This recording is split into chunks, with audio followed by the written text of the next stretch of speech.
in order to get to know ourselves. Okay? And in the Chinese character, there's deep wisdom to that.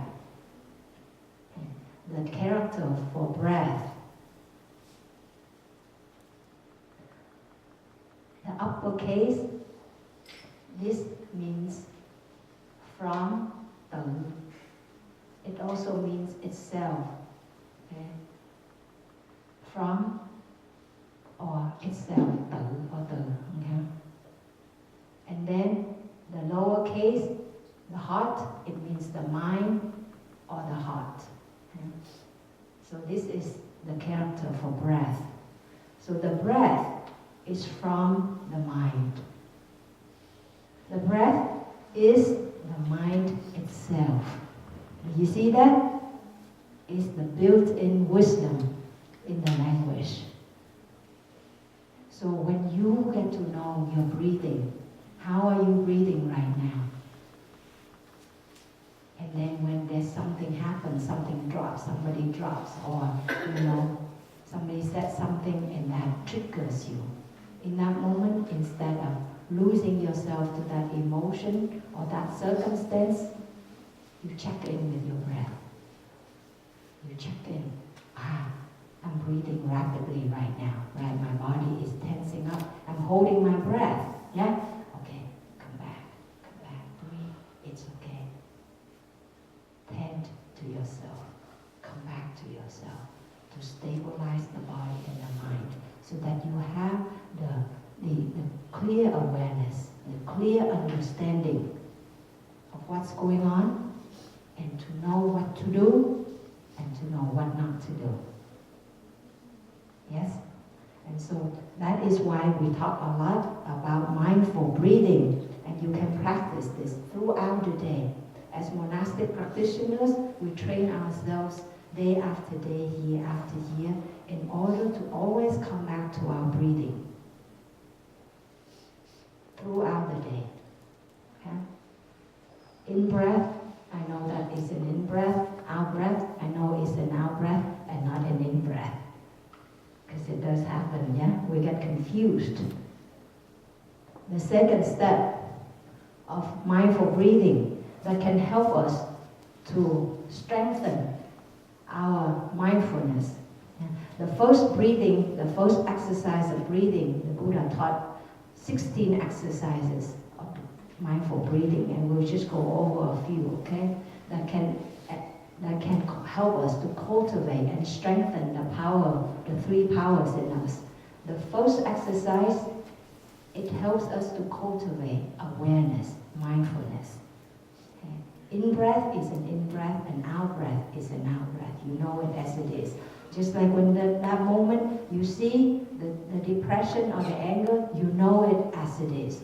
And you don't confuse it with something else. You see?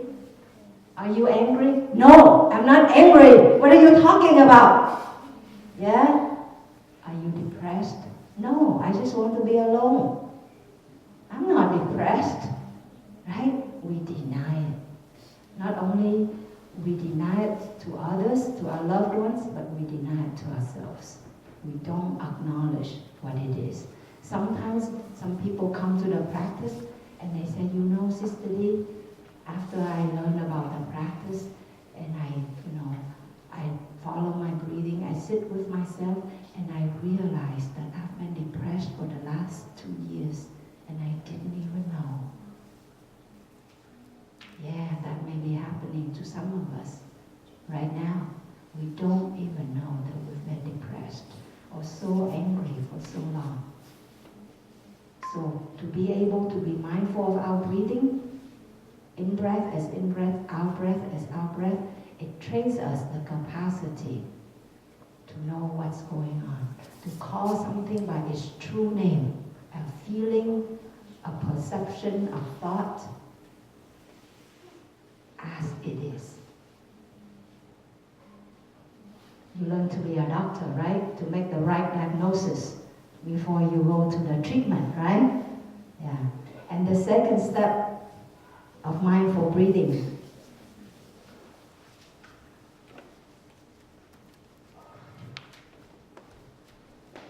is to follow the in-breath all the way through from the beginning, and to follow the out-breath all the way through from the beginning to the end. To follow it through. And there's a pause between, the in-breath and the out-breath. The end of the in-breath, there's a pause. You just relax. You smile into that pause. And then you follow the out-breath from the beginning to the end. And at the end of that out-breath, there's a pause. Smile and release all of your tension and stress into that pause. And just loosen everything in your body and in your mind. Can we practice with that? Let's see how many in-breaths and out-breaths can we actually follow through before the mind takes off, okay? And if perchance, most likely, the mind will start to think about something, just simply smile and bring it back to the attention of the in-breath and the out-breath. Just like this pen, you just follow all the way through. Yeah? And if it takes off, just bring the mind back and follow it from the beginning to the end. Follow it.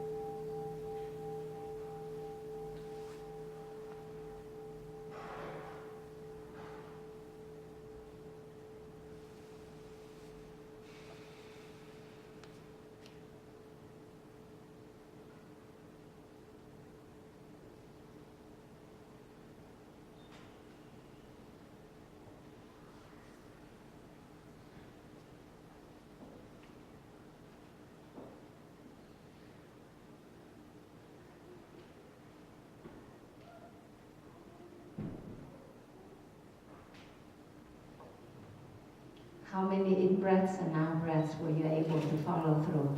In-breath is 1, out-breath is 2, another in-breath is 3, another out-breath is 4. How many can you raise your hands? 6? Okay, how many? 7? 5? 2, good. 1, okay. That's good to be honest to ourselves. Isn't it? Isn't it humbling?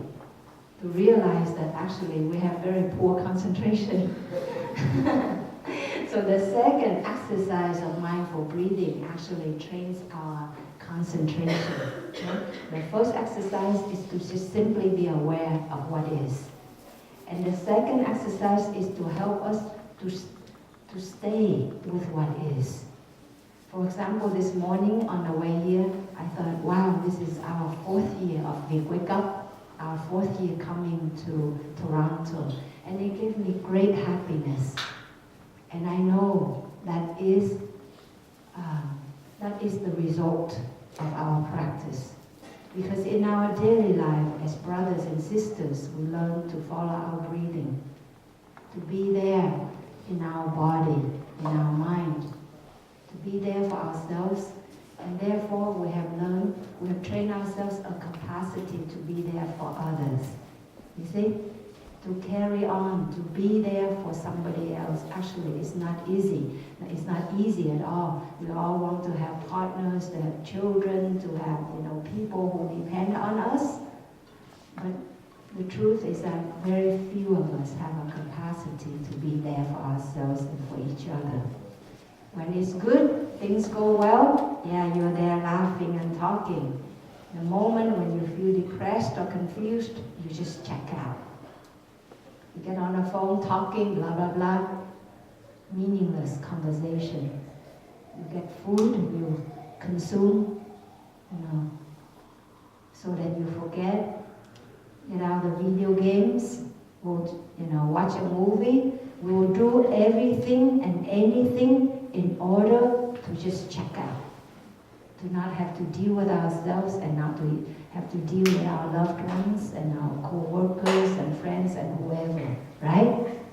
So, to be able to have mindfulness of what's going on in us and around us, to be able to stay with it. These are great, great powers, great capacities.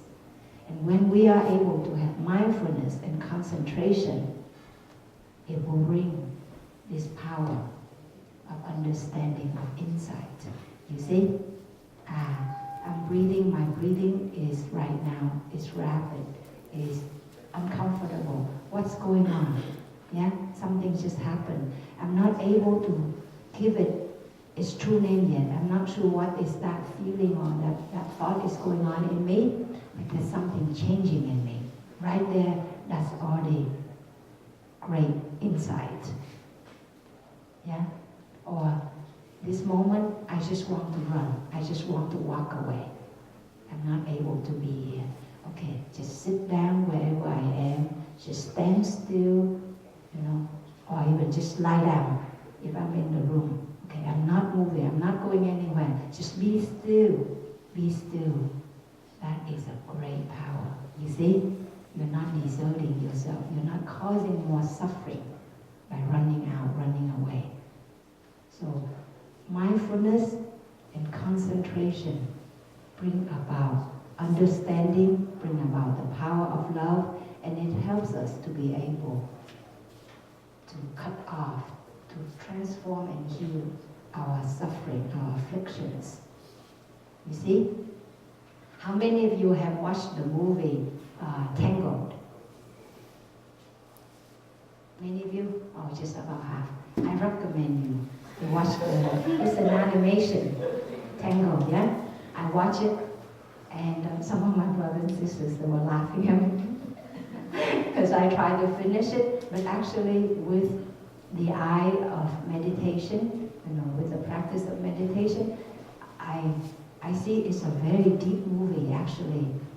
So this young princess is born with a great power. She has this, beautiful blonde hair, but it has the witch tried to get her and, kidnap her and put her in a castle because with this power in her hair, the witch can stay powerful and beautiful, young, forever, for as long as that her is still in her control. So for many years, the princess was lost and she was imprisoned in this castle. And in the end, when she met this young man and they're good friends, and they're very close towards the final moment, the young man knew about this power in her hair. And as the final act of love, instead of her trying to heal him and save him, and she agreed she would go with the witch, be obedient to her for the rest of her life, he actually cut her hair. And so, because when he cut her hair and it was long, like two times the length of this room, and it just turned to brown. And the witch, she just lost all her power, and she crumbled up and she disappeared, she vanished. And I watched that movie and I was very moved. You see that beautiful long hair that she kept, and it keeps growing for years and years? That's the working of our mind. We have certain suffering in our life, in our parents' life, in our ancestral lineage. Certain suffering, and we keep feeding it day after day, year after year, generation after generation, and it keeps tying us, binding us. It keeps us imprisoned. That doesn't allow us to be fully who we are. This morning, a yoga teacher, he was saying, you have limitless, infinite power in you. I overheard that. We have infinite capacities. We can do so much. We can live our life with so much peace and joy and meaning, and yet we're trapped in our habit energies, in our suffering, in our way of thinking, in our patterns. We're lost in that. And so in order to have the deep understanding, my suffering is because my father's suffering is, because my mother's suffering is, Because my society, the suffering in my society is, you learn to understand where you have come from, and you are because of all those conditions. And you are not because of all those conditions are not. You see, if you have that power of understanding, instead of causing more suffering, more destruction in yourself, in others, you learn to love a whole lot more yourself. Nowadays, every time when I feel the physical pain in my body, I have some chronic illnesses in me. When I have the physical pain, I just sit still in that moment, or I lie down and I just breathe. Follow my breathing, following it all the way through, and then I say, I'm here. I love you so. I love you so. Many of us, when we have physical pain, we get very angry, very frustrated, very frightened. And we try to take medication to numb that pain. And people become addicted to pain medication. But it doesn't have to be that way. If you learn to recognize what is, to stay with it, breathe with it, and just send your love and tenderness, your true presence to what is in your body, what is around you. It is like a crying child. If you neglect it, if you abuse it further, it will cry louder, or it will become stifled. It will become silent, but hardened. Doesn't go anywhere. It's just right there, hardened, mute. Okay? But if you say, I'm here, and you embrace it with your mindful breathing, you embrace it with your understanding and love, it will soften, it will open up, and you will be able to transform it. You will be able to heal it for yourself, for your parents, and for your ancestors. Just like that young woman, when the hair is cut, we're very attached to our suffering, believe it or not, because that's all we know. That's what we've grown up with, that's what we've fed. We're so familiar with that insecurity, that jealousy, that confusion, that anger.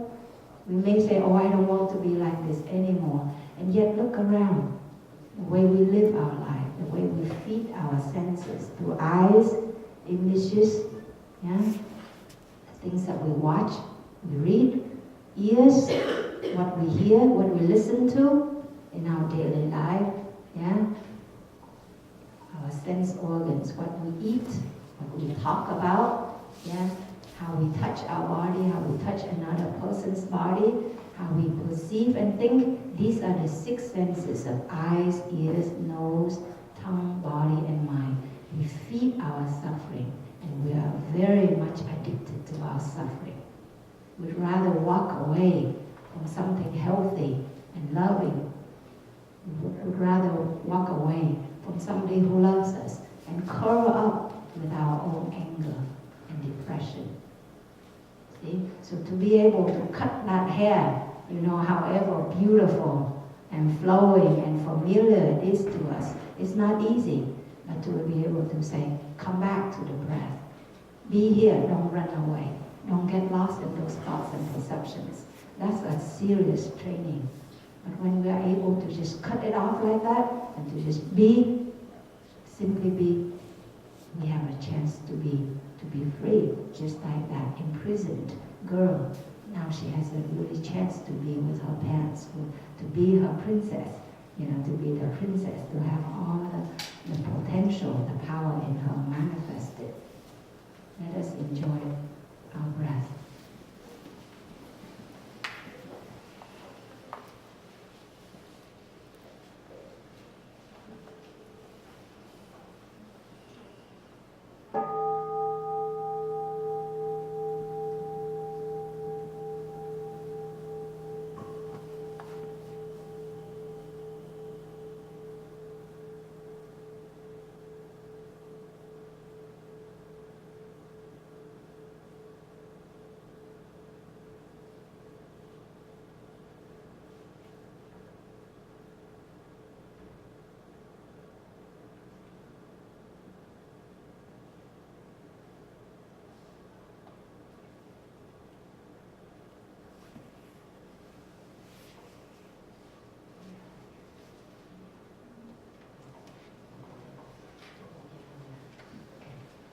So the third step of mindful breathing is breathing in, I'm aware of my body.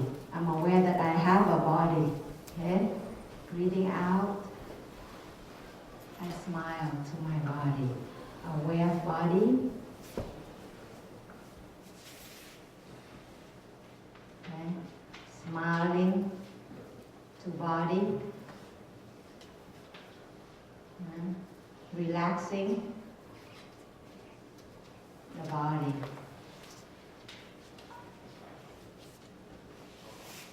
Oh, actually, that's the fourth step, huh? Okay. The third step is to be aware of our body. How often are you aware that you have a body? We use our body constantly, all the time, right? But to be aware of our body, actually, it's not